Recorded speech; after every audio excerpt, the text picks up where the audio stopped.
大乡亲啊，继续来看彰化市有一间皮肤科，患者是有够多。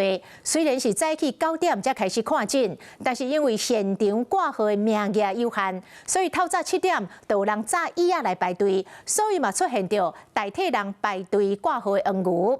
大排的费用一个人1500块。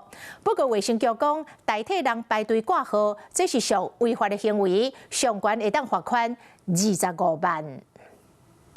皮肤科诊所的门口9点看诊的时间未曾到，门口就已经真侪人伫排咧啦，甚至有人是早椅仔来咧排。你说9点看诊，几点就有人来排？7点就会有人来啦，不然怎么站得到第一位？我今仔来8点外钟吧。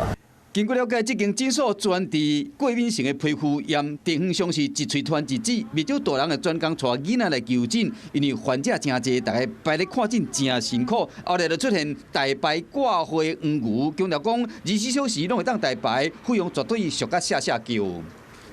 不会啦，好，自己来排就好了。对，当然不好啊，不好，因为这样是不公平的啊，见仁见智啊。见仁见智的好。因为说真的不好排，不好排。排列的黄牛强调讲，因代替排列甲皮肤科无关系。实际上，为了阻止这款行为，诊所后来已经取消网络甲电话挂号，只开放现场挂号以及复诊预约的挂号。卫生局嘛接到民众的反映，利用传播媒体或其他方法宣传医疗业务，以达招来患者医疗为目的之行为，处新台币5万元以上25万以下罚锾。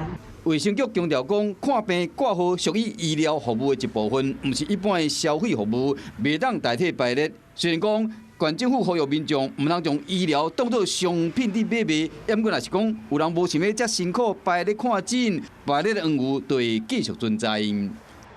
Hello， 我是张新文。想要抢先掌握最及时的新闻资讯吗？赶快订阅、按赞、开启小铃铛，锁定华视新闻 YouTube 频道。